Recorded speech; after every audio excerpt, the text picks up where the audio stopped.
Hello बच्चों, आपका स्वागत है आपकी अपनी शिक्षा की चौपाल में।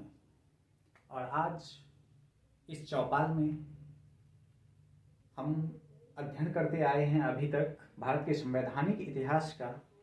और आज हम उससे अगली कड़ी यानी 1919 के भारत शासन अधिनियम, जिसे मॉन्टेग्यू चेम्सफोर्ड सुधार भी कहा जाता है, इसके बारे में अध्ययन करेंगे।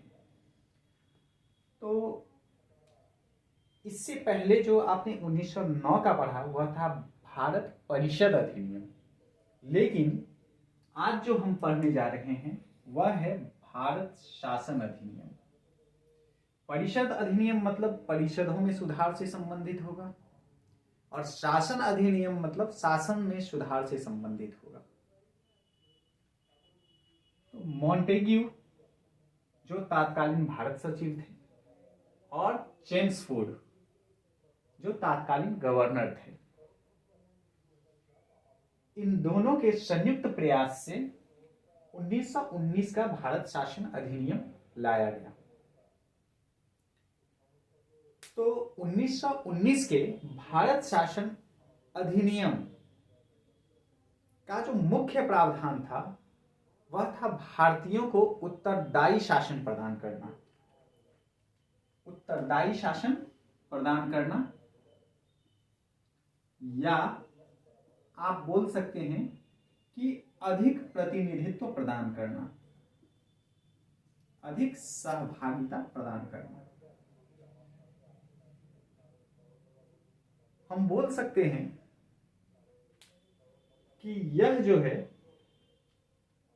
भारतीयों का शासन के प्रति जागरूकता को बढ़ाने में महत्वपूर्ण योगदान था। मतलब इसके द्वारा भारतीयों को अनुभूति हुई कि उसे शासन में शामिल किया गया है, और जो विद्रोही परिस्थितियां थी वो दबने में मददगार साबित हुई। अब हम देखते हैं कि इसमें शासन में किस किस तरह के सुधार किए गए। तो सर्वप्रथम केंद्र में द्विसदनात्मक व्यवस्था की गई। अब द्विसदनात्मक व्यवस्था अभी भी हमारे केंद्र में द्विसदनात्मक व्यवस्था है, जिसे आप जानते हैं निम्न सदन को लोकसभा के रूप में और उच्च सदन को राज्यसभा के रूप में। इसी प्रकार उस समय भी केंद्र में द्विसदनात्मक व्यवस्था की गई। वो दो सदन कौन कौन से थे? तो एक राज्य परिषद, राज्य परिषद, और दूसरा केंद्रीय विधान परिषद, विधान परिषद। तो पहला राज्य परिषद और दूसरा केंद्रीय विधान परिषद।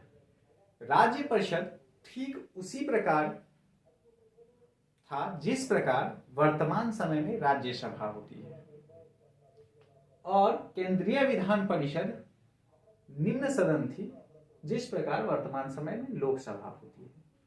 तो राज्य परिषद के लिए कुल 60 सदस्यों का चयन किया जाता था, जिसमें 34 सदस्य निर्वाचित होकर के आते थे,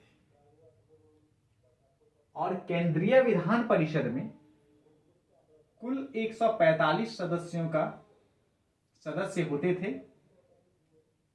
जिनमें से 104 सदस्य निर्वाचित होकर आते थे और 41 सदस्य का मनोनयन होता था। तो इस प्रकार केंद्र में द्विसदनात्मक व्यवस्था की गई। अब बजट पर स्वीकृति का अधिकार यह केवल निचले सदन को दिया गया। अभी भी आप देख रहे हैं कि वित्तीय विषय पर निचला सदन जो है यानी लोकसभा, उसको कुछ विशेष अधिकार मिले हुए हैं। इसी प्रकार की व्यवस्था उस समय भी की गई थी। बजट पर स्वीकृति का अधिकार सिर्फ और सिर्फ निचले सदन को दिया गया था। अब इसकी तीसरी प्रमुख विशेषता है प्रांतों में द्वैध शासन प्रणाली लागू किया गया। जो भी प्रांत थे प्रमुख, उस समय 8 प्रांत थे। प्रमुख 8 प्रांत बंगाल, बिहार, उड़ीसा, बंबई, मद्रास, असम और पंजाब, ये प्रमुख 8 प्रांत थे। और इन प्रांतों में द्वैध शासन प्रणाली लागू की गई। अब द्वैध शासन प्रणाली क्या होता है इसके बारे में मैंने कई बार बता चुका हूं आप लोग को। द्वैध शासन होता है जब शासन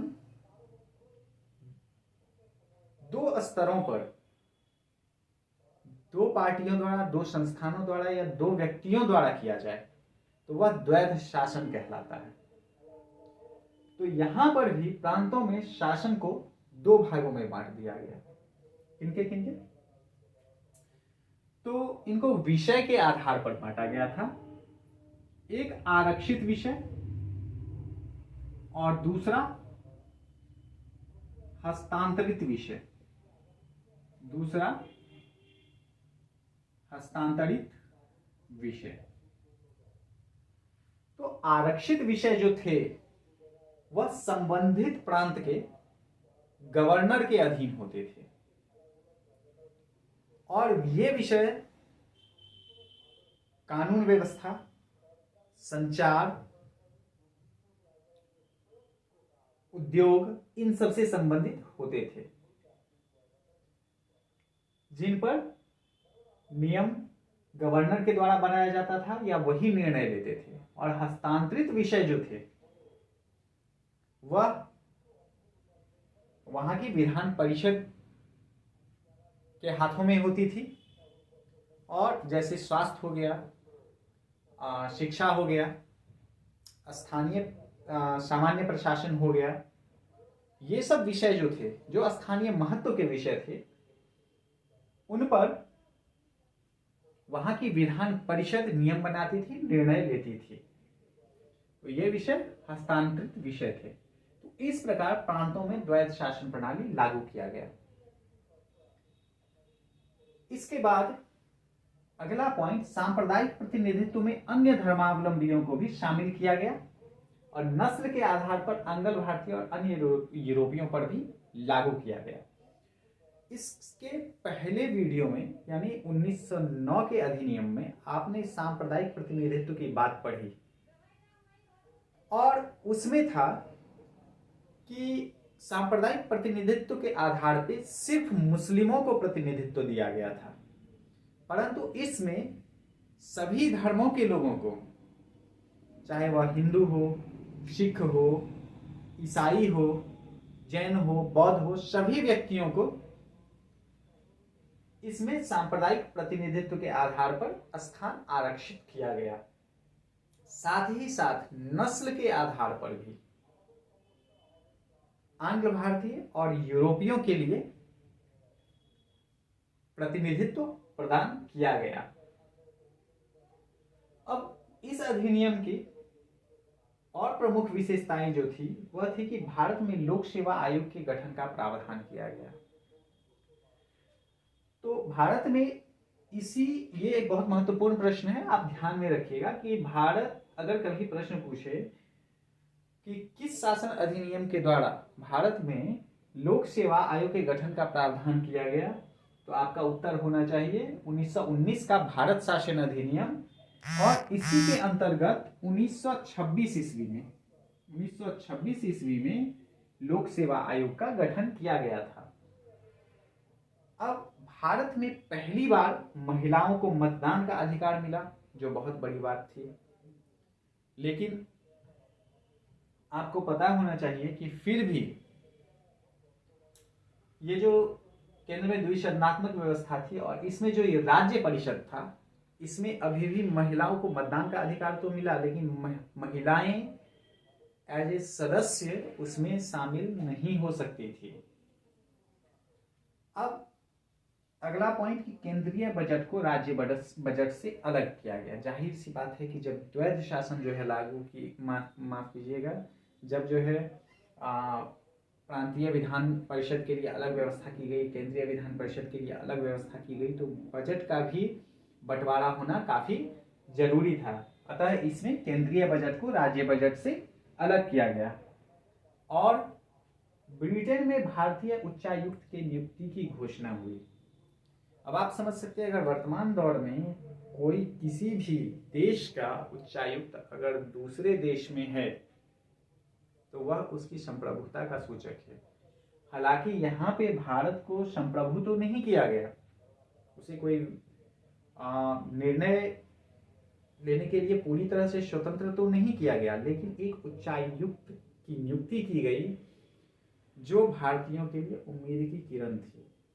तो इस प्रकार 1919 का जो भारत शासन अधिनियम है वो शासन में भारतीयों की भागीदारी को बढ़ाने में कामयाब रहा और साथ ही इसने भारतीयों के मन में भविष्य में और अधिक प्रतिनिधित्व पाने की और संप्रभुता पाने की लालसा को प्रबल किया।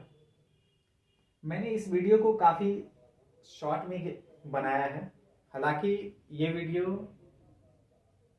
कम से कम 2 खंडों में बनना था, तो मैं बाद में प्रयास करूंगा कि विस्तार के साथ 2 खंडों में इस वीडियो को, इस विषय को कंप्लीट किया जाए।